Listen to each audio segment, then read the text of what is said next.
আসসালামু আলাইকুম রহমতুল্লাহ বারকাতু। আশা করি সকলে ভালো আছেন। সকলের জাতির প্রতি আন্তরিক শুভেচ্ছা এবং ভালোবাসা। তো আজকে দেখাতে চলেছি একটি নতুন করে, যেটিকে জার্মানি লতা বলা হয়।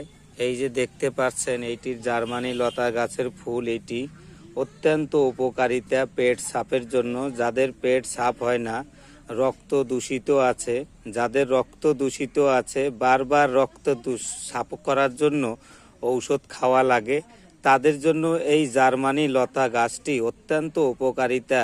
প্রতিদিন এই গাছের লতার এই রকম পাতাগুলো, এই রকম পাতা, 3টি পাতা একসঙ্গে বেটে হয়তোবা চামচ করে রস খেতে পারেন, অথবা আপনি পাতা চিবিয়ে খেতে পারেন। ধুয়ে পরিষ্কার করে নিয়ে ইনশাল্লাহ আপনার রক্ত পরিষ্কার হবে এবং আপনার পেট সাফ হবে।